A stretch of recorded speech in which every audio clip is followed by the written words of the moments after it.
नमस्कार दोस्तों। आज इस वीडियो में हम लोग डिस्कस करेंगे ऑप्शंस के स्ट्रेटजी को बनाते कैसे। ठीक है ना। अभी तक आपने जो वीडियोस देखे उसमें iron condor, iron fly, calendar spread, monthly, weekly, ये सब बनाना बताया और आपने बहुत सारे और भी वीडियोस देखे होंगे अदर यूट्यूबर्स के भी। मैं इस वीडियो में मैं क्या करने वाला हूँ, मैं आपको ये बताने वाला हूँ कि इसका कंसेप्ट क्या है, कैसे वीडियोस बनाए, मतलब कैसे आप स्ट्रेटजीज बनाएं, कैसे आप उसके बारे में समझें, क्या कॉल लेना है, क्या पुट लेना है, एडजस्टमेंट कैसे होता है। जब आप कंसेप्चुअली इस बात को समझ जाएंगे तो आपको स्ट्रेटजी नहीं सीखनी होगी। आप कंसेप्ट समझ गए तो अपने आप स्ट्रेटजी बना लेंगे। कई बार एक सेट पैटर्न की स्ट्रेटजी सीखी है लेकिन मार्केट में कुछ गड़बड़ मूव आया तो फिर समझ में नहीं आता है क्या है। लेकिन अगर कंसेप्ट क्लियर है तो आप रियल टाइम में एक्शन ले सकते हैं, रियल टाइम में अपनी कॉल ले सकते हैं कि क्या करना चाहिए, कैसे करना चाहिए। कई बार हम एक लॉट में लेके चल रहे होते हैं, फिर लेकिन मार्केट सिचुएशन ऐसी बनती है कि लगता है कि 2 लॉट बेच करके लॉस घटा लो या कुछ भी, मतलब बहुत सारे सिनेरियोज बनते हैं, एक नहीं सैकड़ों सिनेरियोज बनते हैं। तो इस वीडियो में हम फोकस ये करेंगे कि आपको कंसेप्चुअली क्लियर हो कि स्ट्रेटजी बनाने के पीछे का बैकग्राउंड क्या है, क्यों बाय किया, क्यों सेल किया, क्यों यही सेल किया, क्यों यही बाय किया। ठीक है ना। इससे क्या हुआ, ये सारे इम्पैक्ट जब आप समझेंगे, कंसेप्ट समझ जाएंगे, तो आप खुद भी अपनी स्ट्रेटजी बना सकते हैं। या आपने कोई स्टैंडर्ड स्ट्रेटजी फॉलो की है तो मार्केट के मूवमेंट के हिसाब से आप उस मोमेंट पे अपनी कॉल ले सकते हैं। ठीक है। चलिए, तो आज इस वीडियो में इसी के बारे में डिस्कस करेंगे और इसको भी मैं आपको ऑप्शा पे समझाऊंगा। तो ये देखिए, हम आ गए ऑप्शा में और ऑप्शा में बिल्डर्स में आ गए हम। अब देखिए, यहाँ पे ये ऑप्शन चेन में हम लोग, मार्केट अभी कहाँ पे है, मार्केट है 25,247। अब देखिए, अगर आप यहाँ पर 25,247 है, 250 के आसपास हम मान लेते हैं, 25,250। अब अगर मानिए कि आपको यहाँ पर सपोज करिए आपको पुट बाय करनी है, आपने पुट 250 रुपए में नेक्स्ट मंथ, जो सितंबर मंथ की एक्सपायरी की पुट बाय कर ली। बाय करने का मतलब क्या हुआ, बाय करने का मतलब हुआ कि आपने जो पुट बाय की है, जब आपने बाय की तो आपने कुछ पैसे दिए। दिए मतलब कि आपकी पॉकेट से पैसे निकले, तो आपने 250 रुपए दिए और आपने ये इंश्योर किया कि मार्केट अगर नीचे जाएगी, 22, 25, 250 के नीचे चलती चली जाएगी, आपका प्रॉफिट होता चला जाएगा। लेकिन इस बात के लिए आपने 250 रुपए पहले ही दे दिए। मतलब अगर मार्केट 250 पे है और यहाँ से 250 पॉइंट नीचे चली भी गई तो भी आपका नुकसान है, क्योंकि आपने 250 रुपए तो दिए हैं। जब इसके भी और आगे नीचे गिरना शुरू होगी, 25,000 के नीचे, 24,900, 24,800, तब आपका इसमें प्रॉफिट होगा। लेकिन ये इवेंट एक्सपायरी के दिन तक का है। ठीक है। तो मेरे कहने का मतलब क्या है, मेरे कहने का मतलब ये है कि जब आप बाय करते हैं तो आप अपनी पॉकेट से पैसा देते हैं। ठीक है। अब सपोज करिए यही आपने रिवर्स कर दिया, आपने पुट बेच दी। जैसे ही आप कोई चीज बेचते हैं पैसे आपको मिलते हैं। तो आपने 250 रुपए में इसको बेचा तो आपको 250 रुपए मिल गए। अब क्या हुआ, मार्केट जितना ऊपर जाता जाएगा, देखिए अप साइड में आपको कोई भी लॉस नहीं है और 6250 रुपए का प्रॉफिट आपका फिक्स है।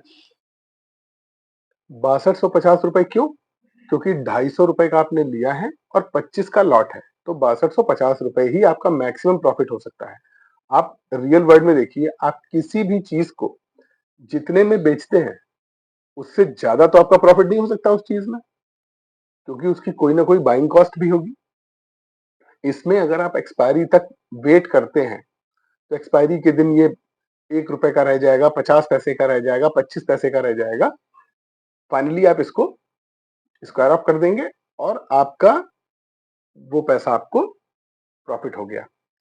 जब भी आपको मौका लगेगा और आपको लगेगा कि सही मार्केट में प्राइस चल रहा है, आप इसको बाय कर लेंगे।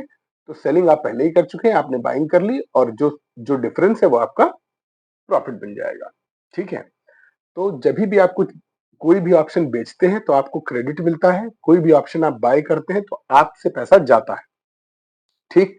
और जो क्रेडिट या डेबिट आपको मिलता है वो आपके प्रॉफिट से, अब जैसे 250 का है और आपने 250 में खरीदा, तो 250 रुपए तो आपने पहले ही दे दिए, तो वो भी आपके, अब अगर मार्केट 25,250 पे है और 250 पॉइंट नीचे भी चली गई तो भी क्या फर्क है, नो प्रॉफिट नो लॉस पे आप रहेंगे, क्योंकि आपका 250 रुपए पहले का दिया हुआ है, तो वो जीरो हो जाएगा।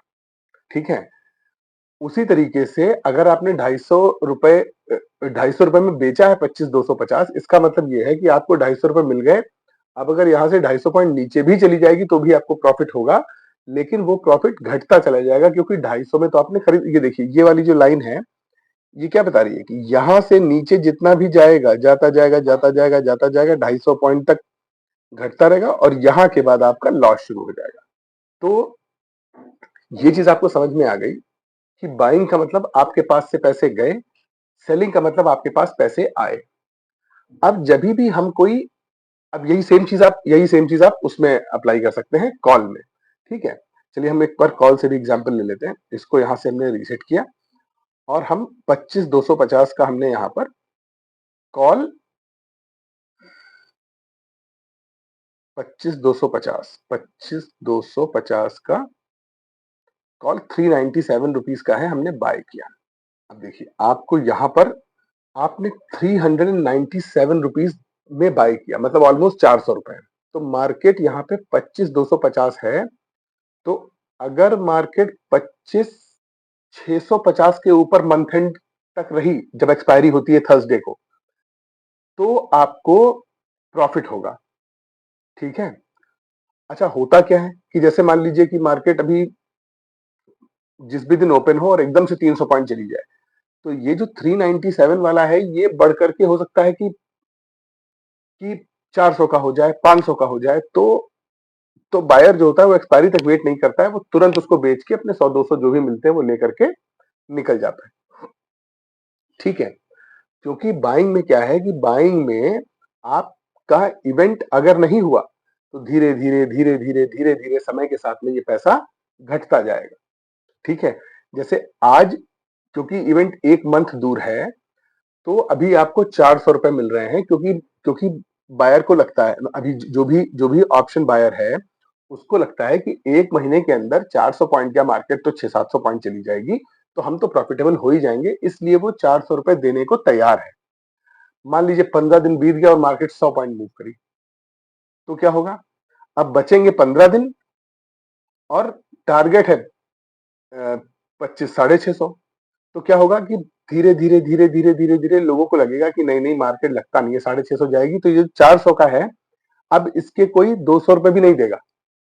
तो आपने तो 400 में इसको बाय किया हुआ है, अब कोई इसके 200 देने को तैयार नहीं है, तो आपका 200 का नुकसान हो गया ना। तो समय के साथ में धीरे धीरे धीरे धीरे डिके होकर के ऑप्शन बाइंग में पैसा आपका नुकसान कर जाता है। ठीक है, यही सेलिंग जब होती है, तो सेलिंग में आपने 400 में बेच दिया, अब आप ये चाहते हैं कि ये 650 के नीचे रहे, चाहे जो भी हो। तो अब अगर मान लीजिए मार्केट रेंज बाउंड रह गई, नहीं चली ज्यादा, धीरे धीरे, तो जो डिके है वो सेलर के फेवर में आता जाता है। इसीलिए लोग बोलते हैं ऑप्शन सेलिंग में विनिंग प्रोबेबिलिटी ज्यादा है, भले प्रॉफिट लिमिटेड है लेकिन फिर भी विनिंग प्रोबेबिलिटी ज्यादा है, इसलिए लोग सेलिंग करते हैं और सेलिंग में पैसा बनाते हैं। बाइंग में क्या है, अगर मोमेंटम तुरंत नहीं आया तो समय के साथ में धीरे धीरे उसकी कीमत गिरती जाएगी गिरती जाएगी गिरती जाएगी और आपका लॉस होता जाएगा। ठीक है, तो बाइंग में इसीलिए लोग कहते हैं मोमेंटम होना चाहिए, और सेलिंग में रिवर्स, आपके अपोजिट में मोमेंटम नहीं होना चाहिए। बस अगर रिवर्स में मोमेंटम नहीं है आपके अपोजिट डायरेक्शन में, कि आपने पुट बेची हुई है और मार्केट तेजी से नीचे की तरफ गिरने लगी, अगर तेजी से नीचे गिरने लगेगी तब आपका लॉस होगा। अदरवाइज अगर थोड़ा बहुत भी नीचे गिर भी रही है तो वो समय के साथ कवर अप हो जाती है, अगर ऊपर चली गई तब तो कोई बात ही नहीं, तब तो आपके फेवर में हो ही गई। तो ये सारी चीजें होती हैं। ठीक है, तो पहला पॉइंट कि जब आप बाय करते हैं अपनी पॉकेट से देते हैं, जब आप सेल करते हैं तो आपको आपकी पॉकेट में पैसा मिलता है।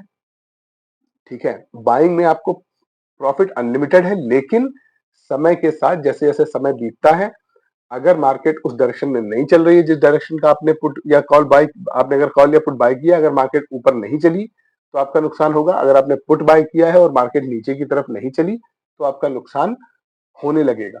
तो मतलब मोमेंटम, डायरेक्शन चाहिए और मोमेंटम चाहिए, मतलब तेजी से होना चाहिए, क्योंकि समय आपके अगेंस्ट में है, समय आपके अगेंस्ट चल रहा है। तो समय आपके अगेंस्ट में है तो तेजी बहुत ज्यादा चाहिए, ताकि उस समय से जो आपको नुकसान हो रहा है वो ना हो।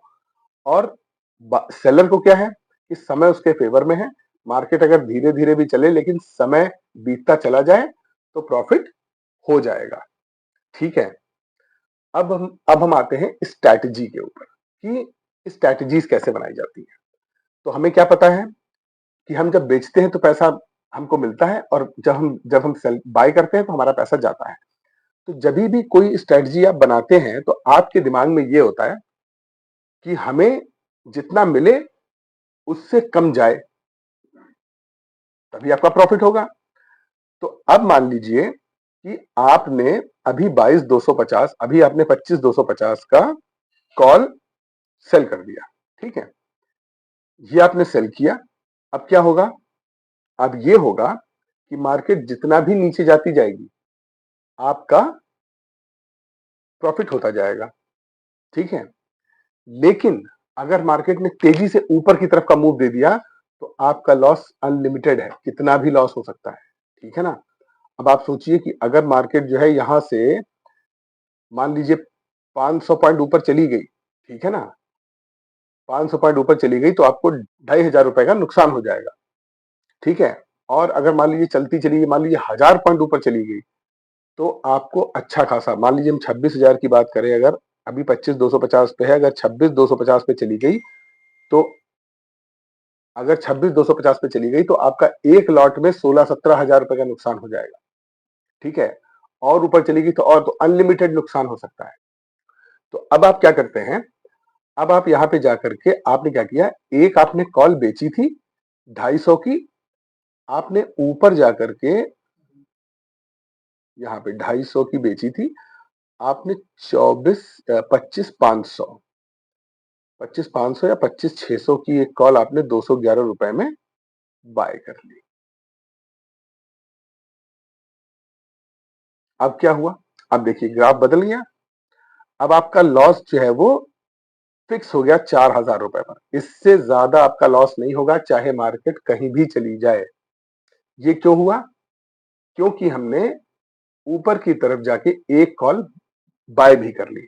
अब सोचिए कि मार्केट बहुत तेजी से ऊपर गई तो आपका कॉल आपको लॉस देने लगेगा, देता जाएगा, मार्केट ऊपर चलती चली जाएगी और आपको लॉस होता चला जाएगा। ठीक है, लेकिन जो 25,600 वाली कॉल है, जब उसके ऊपर मार्केट चलेगी तो 25,600 की कॉल आपने जो बाय की थी वो आपको प्रॉफिट देना शुरू कर देगी। तो ये लॉस देगा और ये प्रॉफिट देगा, और दोनों एक दूसरे को नलीफाई कर देंगे, और आपका जो लॉस है वो फिक्स हो जाएगा कि उसके ऊपर लॉस नहीं हो रहा है। ठीक है, 250 वाला पहले तो 400 650 पॉइंट तक आपको लॉस नहीं देगा, और आपने 600 पे एक बार और बाय कर लिया तो अब आपको, लेकिन उसके आपने 211 रुपए भी तो दिए, तो वो 211 भी तो आपकी जेब से निकल गए। तो नेट नेट में आपको कितना मिला? आपने 397 का बाय किया था, सेल किया था, और 211 का बाय किया। तो अब आपको 397 माइनस 211, 186, 186 रुपीज का नेट नेट क्रेडिट मिला आपको। एक सेल और एक बाय किया, नेट नेट में आपको 186 रुपए मिले, और एक लॉट 25 का है तो आपका जो मैक्स प्रॉफिट है वो 4650 का है। अब अगर मार्केट 25,500 के नीचे रहती है, 25,450 के आसपास, हाँ 25,450 पे रहती है अगर, तो आपको प्रॉफिट होगा 25,247। ये आपका ब्रेक इवन है, ब्रेक इवन आपका 25,436। जब तक यहां पे रहेगी आपको 4650 का प्रॉफिट होगा, इसके आगे जाएगी तो फिर आपका लॉस होगा। ठीक है, तो अब क्या हुआ? अपने पहले आपको हो रहा था प्रॉफिट कितना, 400 इंटू 25, 397 इंटू 397 इंटू 25 9,925 का। लेकिन आपने क्या किया, आपने ऊपर की एक कॉल बाय की, वहां पे 211 रुपए आपने दे दिए और अब आपने अपने लॉस को घटा लिया, आपने 4650 रुपए का लॉस कर लिया। लेकिन इससे फायदा क्या हुआ, फायदा यह हुआ कि आपका मैक्स लॉस कम हो गया और आप एक कंफर्टेबल पोजीशन में आ गए। तो जब भी आप अपने लॉस को कंट्रोल करने के लिए कोई पोजीशन बाय करते हैं, उस पोजीशन को हम हेज बोलते हैं। हेजिंग करना, अपने लॉस को रिस्ट्रिक्ट करने को हेजिंग बोलते हैं। ठीक है ना। तो आपने यहाँ पे 25,600 की जो कॉल बाय की, उससे आपने अपने लॉस को रेस्ट्रिक्ट कर लिया, मतलब उसको हेज कर लिया। जब भी आप कोई भी हेजिंग करते हैं तो आपको उसका कुछ अमाउंट पे करना पड़ता है, जिसकी वजह से आपका जो पहले प्रॉफिट था वो घट जाता है। लेकिन घटा प्रॉफिट सही, लेकिन पॉकेट से पैसा जाएगा तो कम, तो हम पोजीशन में कंफर्टेबली बैठ सकते हैं। ठीक है, कंफर्टेबली बैठ सकते हैं। मान लीजिए ऐसी कोई ओवरनाइट न्यूज आ गई जिससे मार्केट 500 800 1000 पॉइंट नीचे गिरी एकदम से, तो आपका लॉस तो नहीं होगा कम से कम ज्यादा, केवल उतना ही होगा, 4000 समथिंग का। तो आप पीसफुली ओवरनाइट पोजीशन को कैरी कर सकते हैं। ठीक है। अच्छा, और एक एडवांटेज और होता है। वो एडवांटेज क्या है, आप देखिए, ये जो मार्जिन रिक्वायरमेंट आप देख रहे हैं 20,000 रुपए की, अगर आपने केवल सेल किया होता, ठीक है, थोड़ी देर के लिए मैं इसको यहां पे हटा देता हूं, ठीक है ना। मैंने इसको हटा दिया। अब देखिए मार्जिन रिक्वायरमेंट कितनी हो गई, 66,000। जब आपने हेज किया था तो आपकी मार्जिन रिक्वायरमेंट 20,000 थी, 1/3। मतलब प्रॉफिट 50% हुआ, मार्जिन रिक्वायरमेंट 1/3 हो गई। मतलब अगर आप 60,000 रुपए में 3 लॉट कर देते तो आपका प्रॉफिट हो जाता 12,000। ठीक है, उतने ही पैसे में आपका प्रॉफिट हो जाता 12,000, हालांकि लॉस भी हो जाता 12,000, लेकिन आपकी पोजीशन का मतलब नंबर ऑफ पोजीशन तो बढ़ जाती, तो नेट नेट में तो प्रॉफिट बढ़ जाता। तो मार्जिन हेज करने से मार्जिन भी कम हो जाता है, क्योंकि सिस्टम ये आइडेंटिफाई कर लेता है कि इस ट्रेड में इनका मैक्स लॉस अनलिमिटेड नहीं है। अनलिमिटेड जब लॉस होता है तब मार्जिन की रिक्वायरमेंट ज्यादा हो जाती है, क्योंकि क्योंकि एकदम से मार्केट में कोई मूव आया तो पोजीशंस को होल्ड करने के लिए मार्जिन की रिक्वायरमेंट ज्यादा होती है। लेकिन अगर आपने उस पोजीशन को हेज कर लिया, मतलब अपने लॉस को रिस्ट्रिक्ट कर लिया, तो आपको मार्जिन की रिक्वायरमेंट जो ट्रेड लेने के लिए होती है वो भी कम हो जाती है। तो घुमा फिरा के बात बैठती वहीं पे है या उससे बेहतर हो जाती है हेज करने से। ठीक है। तो आप अब आप सोचे कि आपने हेज कर लिया, आपका तो पहले 9,000 का लॉस था, अब 4,500 का ही रह गया, ये तो नुकसान हो गया। नहीं, आप अगर बिना हेज के जाते तो आपको 60,000 रुपए लगाने पड़ते, 65,000 रुपए लगाने पड़ते। आप अगर 65,000 रुपए हेज के साथ लगा देंगे तो आपका प्रॉफिट ओवरऑल बढ़ जाएगा। ठीक है, तो हेजिंग इज ऑलवेज बेटर, क्योंकि आपके लॉस को रिस्ट्रिक्ट करती है, आपकी मार्जिन की रिक्वायरमेंट को कम करती है और आपको पीस ऑफ माइंड देती है। ठीक है, तो आपको ये समझ में आ गया बाइंग का मतलब क्या, सेलिंग का मतलब क्या, हेजिंग का मतलब क्या। ठीक है ना। अब ये जो स्ट्रेटजी हम लोगों ने बनाई है अभी, जस्ट इसको अगर हम वापस से एक्टिवेट कर दें,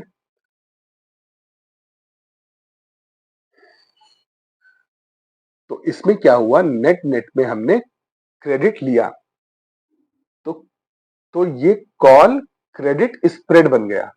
स्प्रेड स्प्रेड मतलब एक ही एक ही एक्सपायरी की दो स्ट्राइक प्राइस, एक पे हमने कॉल सेल की, एक पे हमने कॉल बाय की, और प्रीमियम में नेट नेट में हमको प्लस मिला, तो इसको हमने कहा क्रेडिट स्प्रेड। ठीक है ना।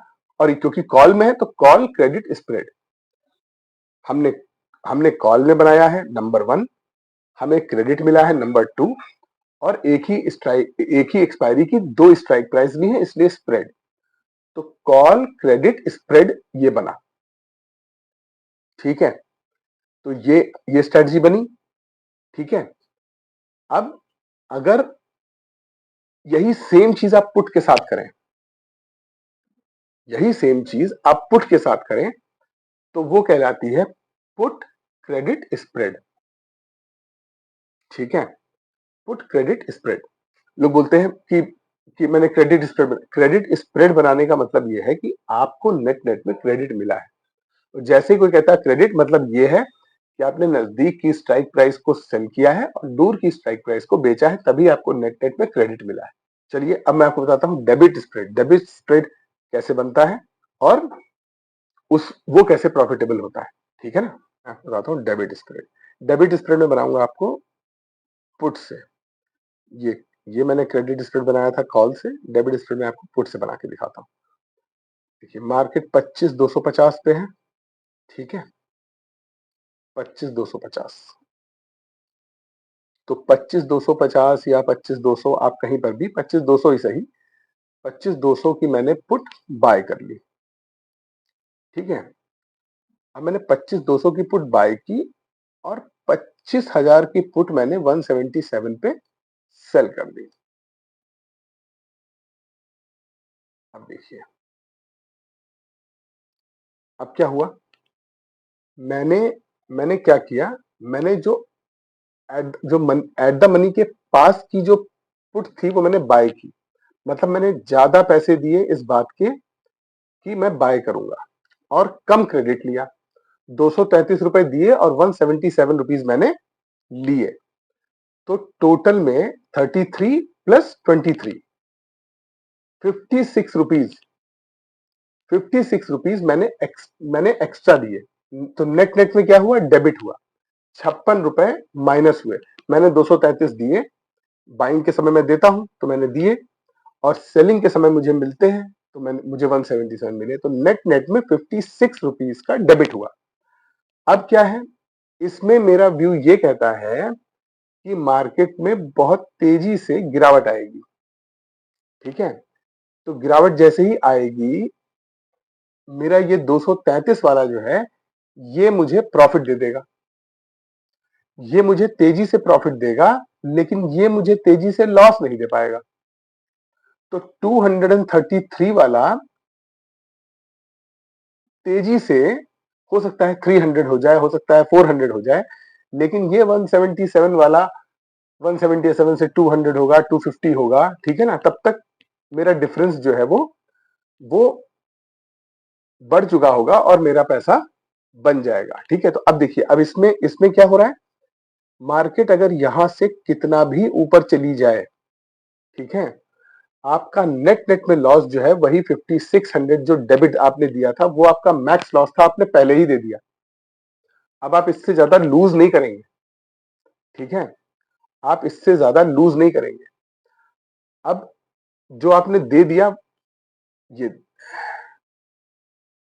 233 माइनस 177, 56 इंटू 25, ये आपका मैक्स लॉस है। इससे ज्यादा आपको लॉस नहीं होगा, ठीक है।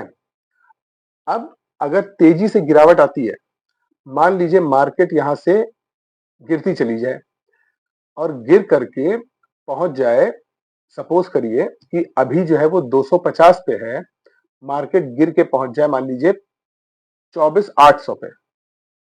तो 24,800 पे जब ये पहुंचेगी, ठीक है ना, और ये बहुत तेजी से हो, बहुत तेजी से, तो क्या होगा कि 24,800 वाली अगर मान लीजिए अगले 2 दिन के अंदर 450 पॉइंट मार्केट गिरी, तो ये जो 2 दिन के अंदर थोड़ा बहुत तो डिके भी होगा ही, लेकिन फिर भी ये पहुंच जाएगा कम से कम कुछ नहीं तो 350 400, कम से कम 400 पहुंच जाएगा, ठीक है, मे बी 450 पहुंच जाए। और ये क्योंकि 25,000 का है, तो इसका तो, और हमने 177 में लिया है, तो अगर 25,800 तक गई भी मार्केट, तो ये तो पूरा मुझे मिल ही जाएगा। और 233 वाला जो है, ये अगर 450 का, तो इसको तो मैं एग्जिट कर दूंगा तुरंत, ठीक है। तो नेट नेट में आप देखिए, यहां पे मेरा जो प्रॉफिट है वो 3600 मैक्सिमम है, और मेरा जो मैक्सिमम लॉस है वो 1400 का है। तो लगभग 2.5 गुने का फर्क है मैक्स प्रॉफिट और मैक्स लॉस में। लेकिन यहां पे प्रॉफिट होने के लिए मार्केट को तेजी से गिरना होगा। अगर तेजी से नहीं गिरी, तो धीरे धीरे ये भी डिके हो जाएगा और धीरे धीरे ये भी डिके हो जाएगा। ये डिके होगा तो 233 मेरे चले जाएंगे, और ये डिके होगा तो मुझे 177 मिल जाएंगे। इसीलिए मेरा जो प्रॉफिट है, मेरा जो मैक्स लॉस है वो 1400 से ज्यादा नहीं है। ठीक है, तो अब आपको समझ में आया कि नेट नेट में डेबिट है, लेकिन फिर भी प्रॉफिटेबल हो सकता हूं अगर मार्केट में तेजी से गिरावट आएगी। तो नेट आपको डेबिट समझ में आया, नेट आपको क्रेडिट समझ में आया। मैंने क्रेडिट स्प्रेड आपको कॉल के साथ समझाया था, पुट मैंने डेबिट स्प्रेड आपको पुट के साथ समझाया, ठीक है ना। इसका जस्ट रिवर्स कर देंगे तो वो पुट के साथ क्रेडिट स्प्रेड बन जाएगा। मान लीजिए कि आप इसको बाय की बजाय सेल कर दें और इसको सेल की बजाय बाय कर दें। अब आपका नेट नेट में ये क्रेडिट बन गया, क्रेडिट स्प्रेड। क्यों? क्योंकि अब आपको 233, क्योंकि आपने सेल किया तो मिल गए, ये आपने सेल बाय किया तो ये आपसे आपकी पॉकेट से निकल गए। अब जो आपका मैक्स लॉस था वो आपका मैक्स प्रॉफिट हो गया, और आपका जो मैक्स प्रॉफिट था वो आपका मैक्स लॉस हो गया। ठीक है, तो कहने का मतलब ये है कि इस तरीके से हमें बाइंग और सेलिंग करके अपने कॉम्बिनेशंस को सेट करना होता है, ताकि हम अपनी पोजीशन को हेज कर पाए, अपने मार्जिन रिक्वायरमेंट को घटा पाए, नेट नेट में प्रॉफिटेबल हो पाए मार्केट के व्यूज को लेकर के। ठीक है ना, तो इससे क्या होता है कि आप एक स्ट्रेटजी सेट कर लेते हैं, बहुत ज्यादा आपको नुकसान नहीं होता, बहुत ज्यादा आपको फायदा नहीं होता, एक ऑप्टिमम लेवल पे आप रहते हैं, स्लो एंड स्टेडी पैसा बनाते रहते हैं। ठीक है, तो इस वीडियो में मैं आपको इतना ही बता रहा हूं। जो स्ट्रैटेजीज है जैसे कि आयरन कॉन्डर, आयरन फ्लाई, ये बनाते समय इसका कैसा लॉजिक बनेगा ये मैं आपको नेक्स्ट वीडियो में बताऊंगा। अगर मैं इस वीडियो बनाने गया तो फिर ये वीडियो बहुत लंबा हो जाएगा। ठीक है ना, तो इस वीडियो में आज इतना ही। नेक्स्ट वीडियो में मैं आपको इसी लॉजिक पे बेस होकर के iron condor, iron fly, calendar कैसे बनाते हैं, क्या लॉजिक है, ठीक है ना, तो उससे अगेन आपको हेल्प होगी ये समझने में कि एडजस्टमेंट कब करना है, कैसे करना है, क्यों करना है, जो एडजस्टमेंट करने पड़ते हैं वो क्यों करने पड़ते हैं उसमें। तो जब आप समझ जाएंगे तो आपको और क्लैरिटी हो जाएगी। ठीक है, तो आज की वीडियो में इतना ही, मिलते हैं अगले वीडियो में। Till then bye bye, thank you.